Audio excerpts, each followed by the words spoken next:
Happy Friday.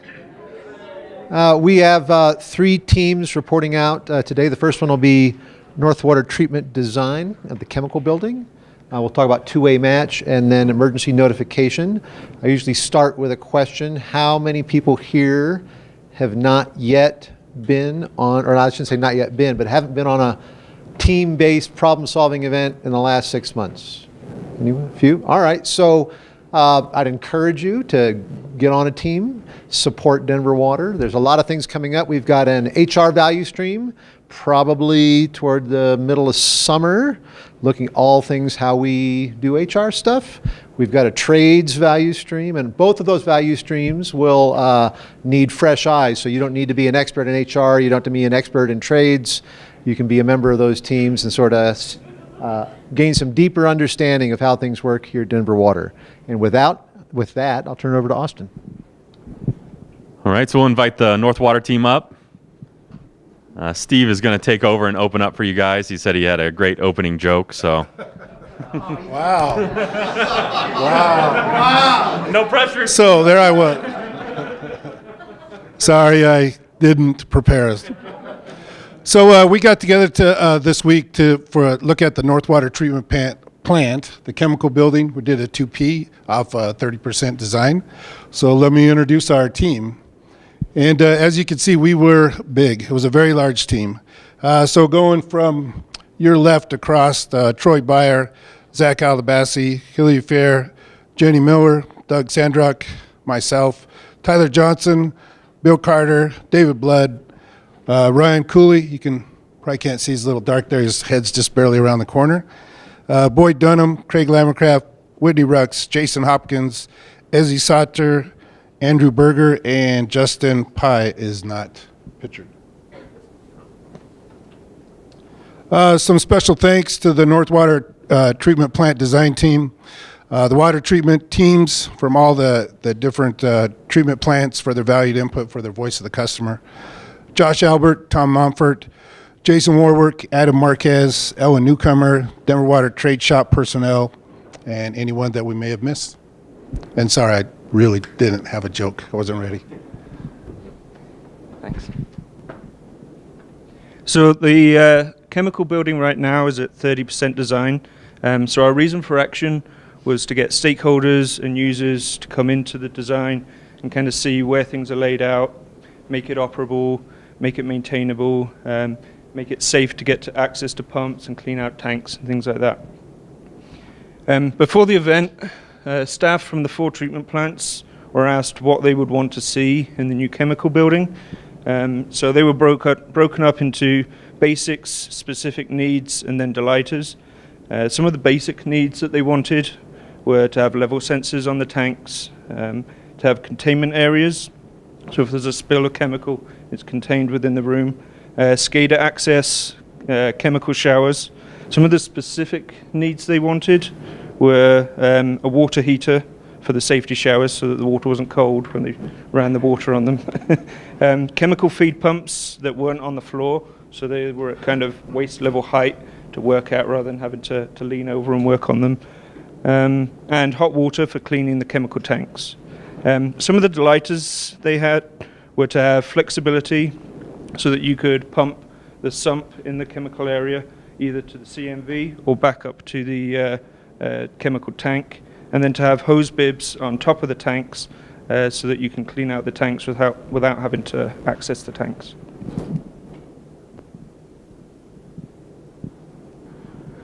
Then we reviewed feedback from 19 different user personas, and these are all the people that are going to be flowing to and from the plant for various reasons. Obviously, Denver Water employees who are going to be operating, maintaining the plant. It also includes outside resources such as vendors, the fire department, contractors who are going to be making regular visits. So we had them submit the wants, needs, and fears that they had, and we took those into consideration as we were making design edits. We have security's nice little example here of their list of needs and some nice drawings of apparent concerns about bad folks coming in and causing problems for Denver Water. Then we went over 4 SIPOCs, and these are regarding the 4 principal functions that are going to be occurring at the chemical building. Those are the operations walkthrough, the maintenance, repair, replace, chemical deliveries, and safety and environmental. After that, we walked through process steps using the 3D model, which was really helpful in helping us to visualize what we liked about the design and what we wanted to change. And I think the biggest thing to come out of this was we noticed a potential hazard where the catwalk, multiple catwalks, had a single egress down into containment areas, which left the potential for somebody to get caught on the catwalk during a chemical spill and not have a means of escape. So that was one thing that we addressed and mitigated and came up with a way to make it safe for those working the tops of the tanks to have a safe escape to a safe place. So after going through the voice of the customer, user personas, and SIPOC, we took a look at the current state. You have a spare room on the top corner that's set up for Ferris. Your centralized control room, electrical room, mechanical room. For the most part, you have 4 feet around all the tanks and then extra built-in space around some of the chemical pumps. Prior to us going through another event to decide what type of chemical pump we were going to use, we designed extra space in there for operations and maintenance. We were able to take a look at all of these. You can go to the next slide. Through the 7 different ways. We broke into 3 groups and we came up with 7 different layouts, 7 different designs, trying to eliminate waste, improve motion throughout the building for operations and maintenance, and trying to improve efficiencies as well, right-sizing chemicals and whatnot as well. Next. So once we came up with our 7 designs, we ran it through a ranking system. We looked at things like safety, operability, maintainability, feasibility, is it the right size for the chemical? And we ran it through each one of these and we graded everything on a scale 1 to 5, negative or positive. And so if it didn't come out as a positive and whatever came out on the highest, we kind of moved forward with those designs and built off of that. So this is our highest ranking hybrid, and we right-sized the rooms and chemical feed systems. This layout still allows for expansion, and it aligns grade and below grade together so that there's not, a below grade, then below grade again. And it moved the electrical and mechanical room to the northeast corner for better access directly to the electrical building. And these are the room hybrid layouts, which moves the tank to the interior walls for the walkways, because we built a mezzanine level in the hallway. Placed pumps in front of the tanks. It removed the stairs that were in each individual chemical room. Provided a 3.5-foot containment area, and provides for permanent sump and transfer pumps. So when we combined all the individual room layouts, this is the overall layout or design of the chemical building. So you'll see things like caustic soda, hypochlorite, phosphoric acid room, LAS, which is the ammonia.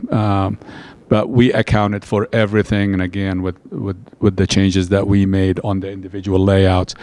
We also addressed one of the at least requirements of the voice of the customer is individual fill stations for each chemical. So you'll see several fill stations that go to every room and every chemical system on site. The one thing I want to point out is the mezzanine approach that really unlocked a lot of efficiency opportunity. We were kind of stuck with the number of stairs inside every room, stairs to go down in the containment area to the pumps and tanks, but also stairs that would go up to the top of the tanks. for inspection, cleaning, and washdown. By applying the mezzanine approach, we were able to eliminate or move all the stairs that go up to the tank and use the mezzanine to access the top of the tanks. So that really enabled us to shrink the footprint of those rooms quite a bit. Also, the neat thing about the idea is when we were working as 3 different groups, all 3 different groups concluded or reached the mezzanine approach separately. So when we got back together, we were talking about the same thing. So some of the deliverables that we reached, again, the highlight was adding the mezzanine to access the top of the tanks. That also not only allowed us to access the tanks and do inspections and cleanouts, but also will allow us to reach, have better access for HVAC, so we can do maintenance on that in a lot safer way and easier access. It also possibly will allow us to reach light fixtures, so that won't be an issue and definitely be a safer approach. It also allowed us to cut almost 8,000 square feet. So that building originally was about 22,000 square feet, and now it's down to 14,000, give or take, once we finish or formalize the design. Even with those cuts, we still have plenty of room for expansion, future expansion to the system. We removed half the translucent wall panels. Those are removable panels that we can take out, so we can, if we have to replace a chemical tank, we have a way to get that tank out and put a new one back in. Each tank had basically a panel in front of it. By moving the tanks inside to the center of the building, that allowed us enough space to move the tanks out to the side and then out of the building, which basically gave us the opportunity to cut 2 panels or 3 panels down to 1. So it became more of a main access for the entire room. We also added service air to the building, and that just to help with chemical deliveries, just to put more pressure on deliveries and be able to push them throughout the entire building. That's actually one of the requests by our chemical vendors, so they don't have to rely on their compressors on the truck, which sometimes have the tendency to fail and cause interruption with the chemical deliveries. We also, and it's not showing on the layout of the building, on the side we have 2 carbon dioxide tanks that we were able to cut almost in half. Right now they're designed, I believe, for 90 tons each, and with the plant being downsized at least for the initial phase to 75, we won't need 2 90-ton tanks, so we were able to cut those and expand on them in the future when needed. So a lot of great things that came out of the event. I think all of us learned a thing or two throughout. So I think we all agreed that engineering is difficult, especially when you start to consider all the options and possibilities. Another thing is all of us appreciated the knowledge that we had in the room. We had folks from O&M, people from safety, environmental, trade shops. Our consultants did a wonderful job. So we all worked together, and there was a ton of knowledge and experience in the room. I think we all felt that we really improved upon an already good design. And most of us were satisfied with the design. We all realized that you have to compromise quite a bit. You have to negotiate your ideas, and sometimes you win, sometimes you don't. So the takeaways are really, the main one is a lot of compromising and negotiating that needs to take place. And really my favorite, I've read this somewhere, that if you change the way you look at things, those things will start to look different. So there is always a different way of building a chemical building or a treatment plant or whatever process you're looking at. Questions?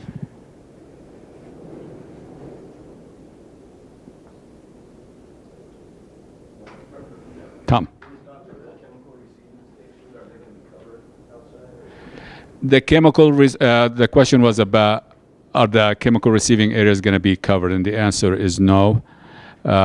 We looked at building some kind of almost like a bus stop, if you will, for for the driver or for the employee helping the driver receive the chemical, but not necessarily cover the entire chemical fill stations.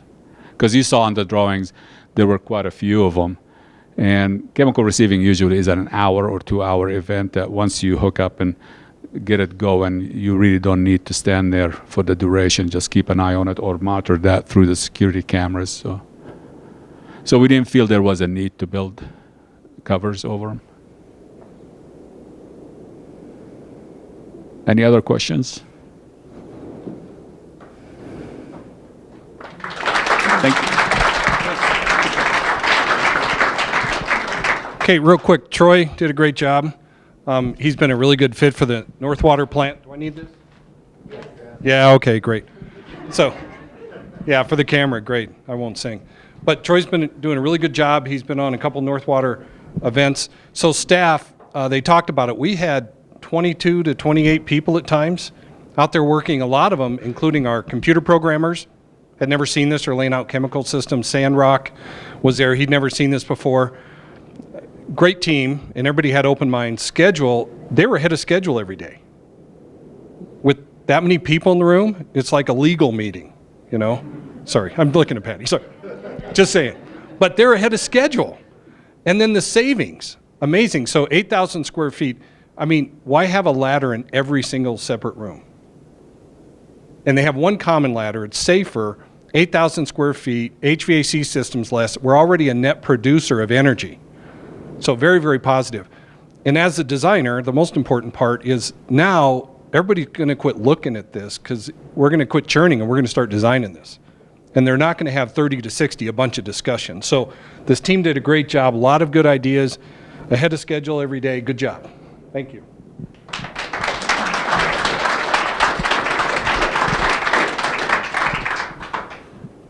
Up next, we have our O&M two-way match. You guys want to come on up?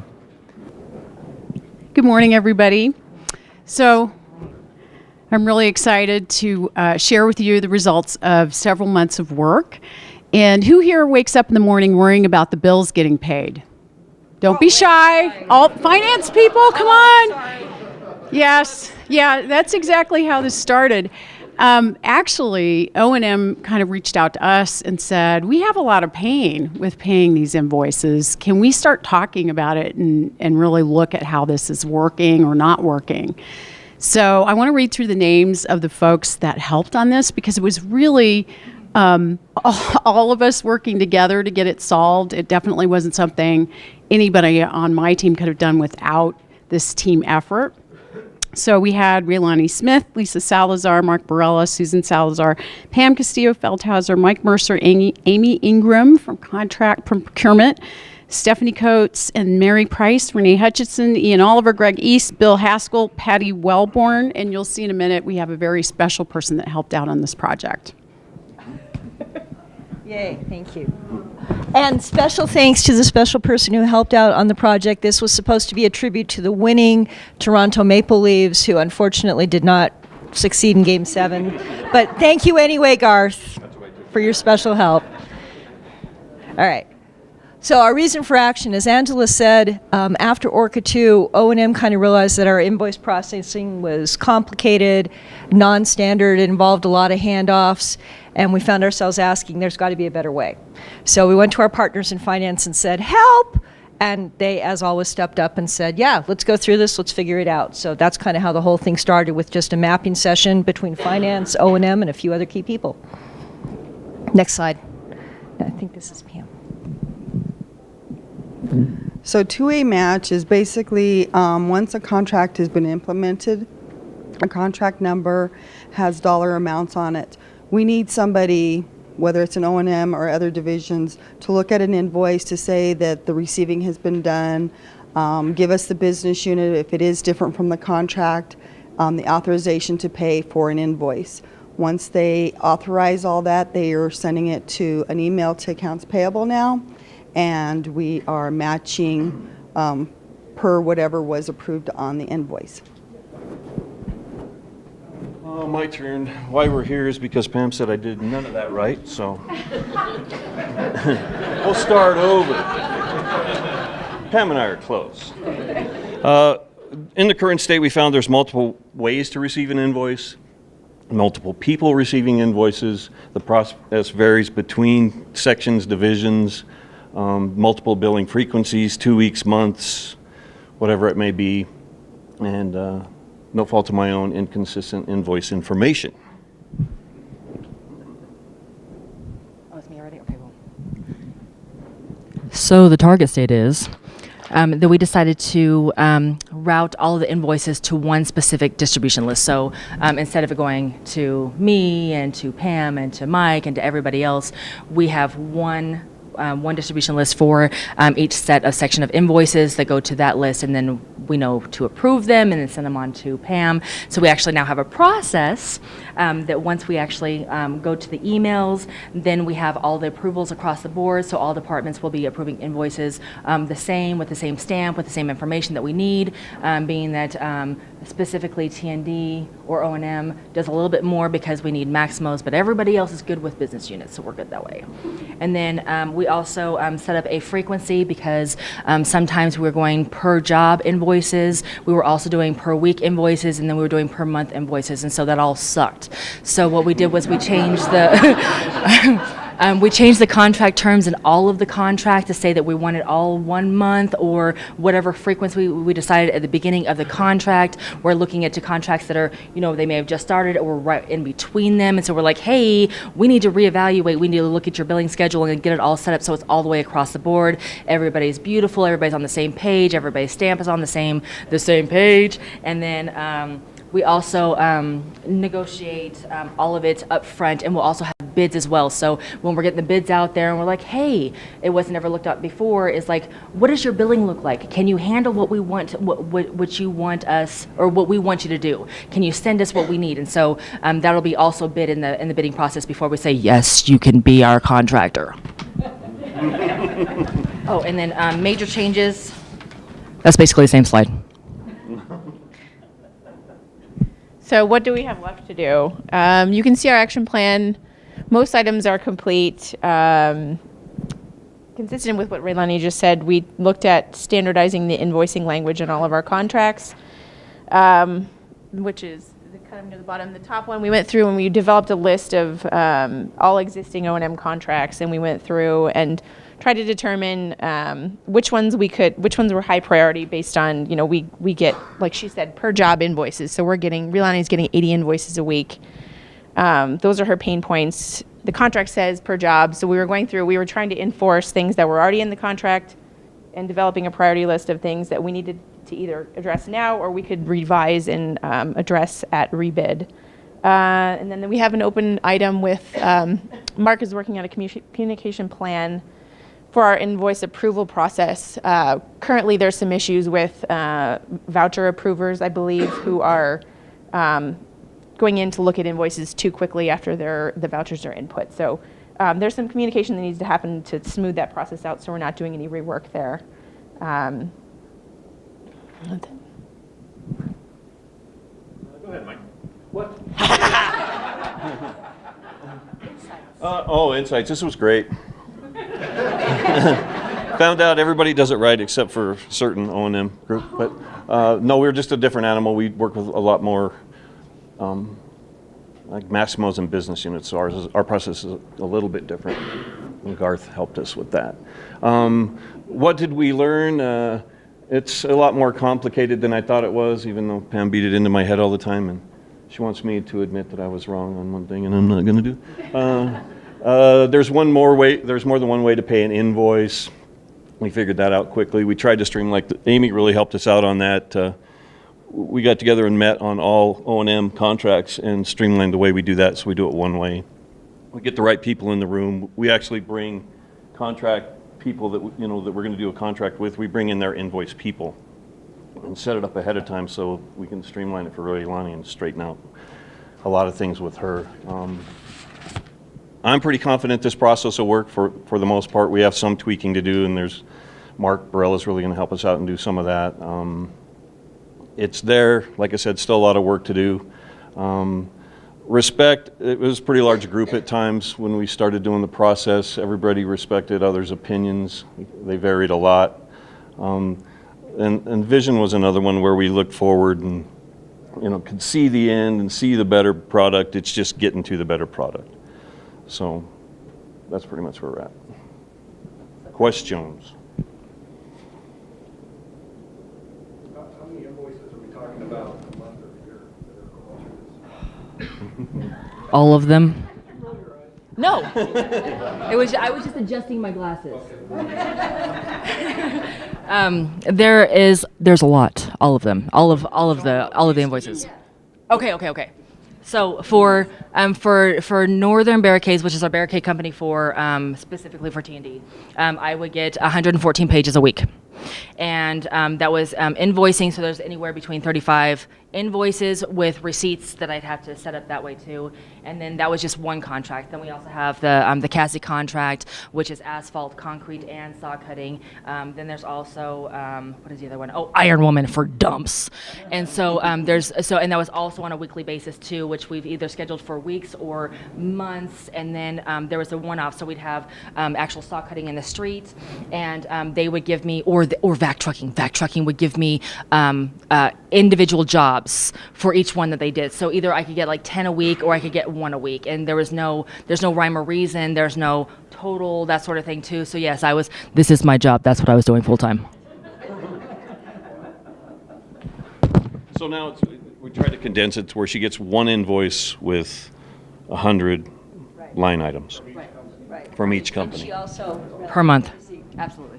So the other thing Raylani was having to do was the invoices weren't standard, so they didn't all contain the right information. So she wasn't just processing all these bills, but she was also having to be an investigator to go and find all the information that wasn't included on the invoice, which that should be a basic expectation of our vendors. So now we're holding our vendors to that basic expectation.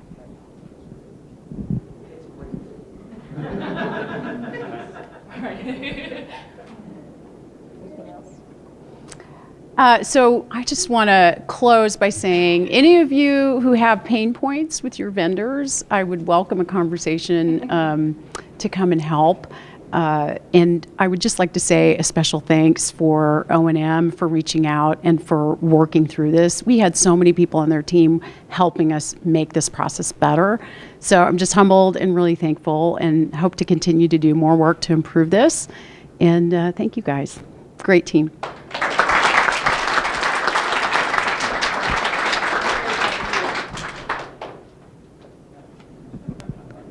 Okay, could I call up the next team, please? So this week what we did is we worked on a CBA that's choosing by advantages, right? And we're looking at the mass notification system, okay, the Everbridge system. So for the team members, we had Andrew Lobato, Greg East, Christy Delinko, Nicole Babiak, Melissa Hollenbaugh. Who else was missing from here? Garth, yeah, okay. I know, I can't. Oh, and Jason Tosick, yeah, okay, go ahead. Okay, so special thanks. We had Mark Thomas come in and talk to us about the technology. Garth Rigg was in there to talk to us about the processes. Nicole Poncelet Johnson came in for a day. We had Tom Rude, Gene Sherwin, and David Winter. And so anybody else who has feedback, they provided us with information. So the reason for action is, why did we do this? So Denver Water procured the Everbridge mass notification system several years ago. And the current contract is expiring in March of this year, and so we extended it for 1 year. So what we needed to do is determine what alternate solutions are available to Denver Water and what's best suited for us regarding price and efficiency. So we have the Everbridge system. It's a massive system. It's very expensive, has all of these capabilities, but we're only using it maybe once or twice a year. So we have to really look at the technology and determine what do we actually need. So for the scope of this project, we really went from, the current system has the capabilities of doing both internal for all of our employees and external for our customers and our community. So this one, our scope is just looking at internal. So we look at employees, our vendors, key stakeholders. So we really took the project from this very large capability down to just internal to Denver Water. Okay. All right, so we use the Choosing by Advantage tool. If you aren't familiar with it, you basically look at a bunch of important factors and you kind of rank those, with cost being the last thing you look at. As far as the systems go, we talked about timeliness of the notification. We talked about accuracy, complexity, and end user interfaces and all kinds of stuff. But as we started going through this process, we realized maybe we weren't asking the right questions. And so we kind of pivoted halfway through the CBA. And if we go to the next slide, you'll see we started mapping process. And what we found is that there was really two different avenues. One, we had very clearly defined scenarios, but a lot of people had to touch the decision to launch that scenario. And so that's represented over on this side of the screen. And on this side of the screen, we had very clear defined process and very clear defined notification trees that were built out of that process. And that came out of our our emergency response programs and emergency action plans. And it would say, if we hit this flow rate, we need to do these things, or if we had this chemical, we need to do these things. And the mass notification system wasn't used for any of those. So on one hand, we're using it, and we don't have a process defined on how do we pull the trigger quickly. The other hand, we don't have it. The orange stickies, which are kind of hard to see here, but in this color, are all the treasures that we found as part of it. So we really realized that we have a lot of process work to do and decision-making work before we even go into the tool. And kind of at the very beginning, one of the questions we were challenged with was, what is best for Denver Water? And so it was very evident that what was best for Denver Water was to do this work first before we select the technology solution.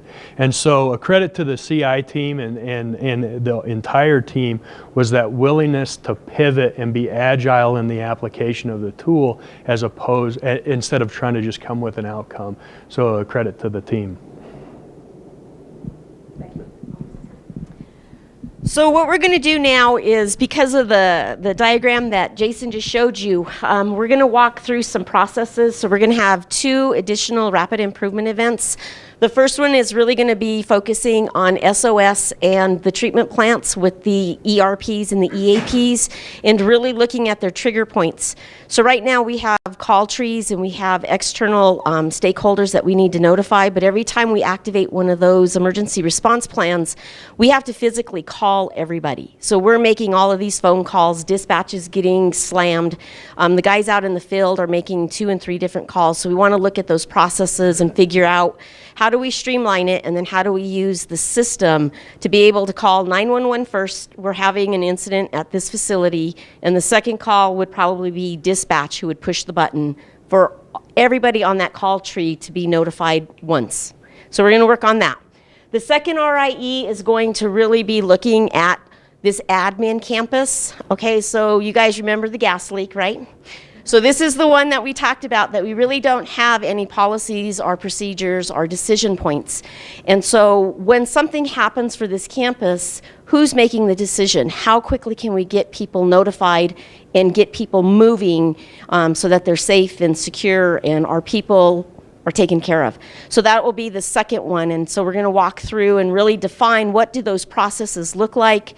We're going to be looking at policies, procedures, the actual ERP, developing that, and we'll go from there. So our schedule is to do 1 in June and 1 in July.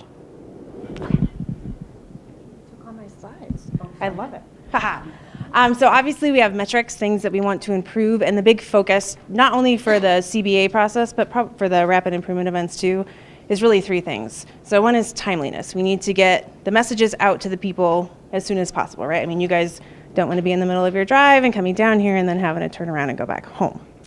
The second is it right for Denver Water? So again, like Becky mentioned, we have all of this technology and equipment that we can use, but we're not using it, and it's really expensive. So what do we need? What is it that we actually need, and what does that cost, and then determine it from there. And third, we want to make sure that everybody is trained on the system, right? So there's a whole lot of stuff that we talked about in the event about responding and making sure that you actually get the notification, but also, you know, what roles and responsibilities. So who is responsible for what? How do things work, and what are you responsible for if you get the message? So just a few little metrics. Completion plan, which Becky also mentioned. So we do have some work to do. She's going to write some A3s. We are going to try and have the rapid improvement events by June and July. So we've got some prep work to do, but it'll be great. We already have the CBA training. So once we kind of determine the process, we will be able to go back and then apply that new process to determining what is that technology that we need. So very exciting. So our insights, what did we learn? It's not a simple process, but on the same hand, the process works and it defines our direction. So as we were going through the process, we really figured out, hey, we need to change gears and figure out, you know, what we really need to do as far as just, instead of picking a mass notification system. How do we feel? It's good to have a forum. I mean, having the people we had in there really helped to figure that out while we were going through it. Interested to see where this goes. You know, we looked at a lot of different solutions and trying to figure out where this is going to end up. And what did we take away from it? We have a lot of work ahead of us, and that we have to the need for the RIEs to define our processes to pick this solution. Questions? Were you satisfied? Becky referenced the gas notification. So were you satisfied with the notification and the time frame getting out, clearing, and then For the gas? For the gas? Yes, so when you made Oh, that no, place. no. So we had a huge, we had a lot of gaps identified with the gas leak. And so every time we do an exercise, that's what we look for, is what are the gaps in our processes and our procedures, and then we try to fix those. And so the gas leak, I mean, it was chaotic that day, but everybody got out. It took us time to make the decision, get the message out. We had different messages going out, but at the end of the day, all of our employees were safe. We had a lot of really good discussion, a really good after action report, and we were able to identify a lot of the gaps that now we're starting to work on. And hopefully with us being able to map out processes for this campus, it'll help us in the future.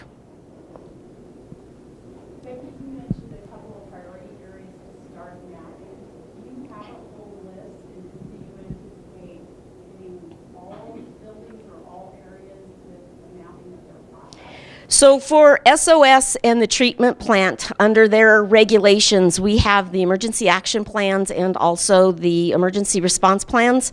And so SOS has been doing this for years, and we exercise those plans on an annual basis.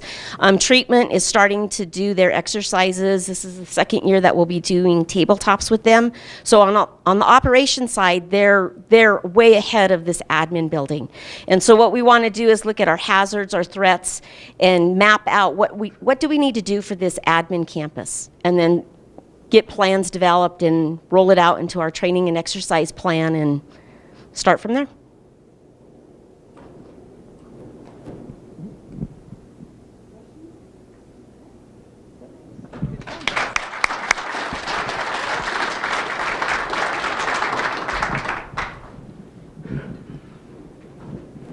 So as I mentioned, we've got some value streams coming up, chance for you to participate if you are not currently.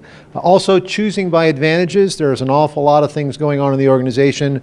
We're trying to make more systematic decisions.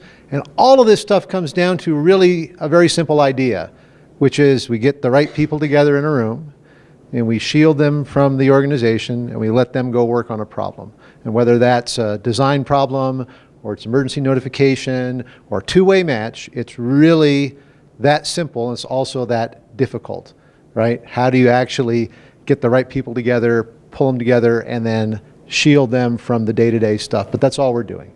So with that note, have a great weekend and be safe.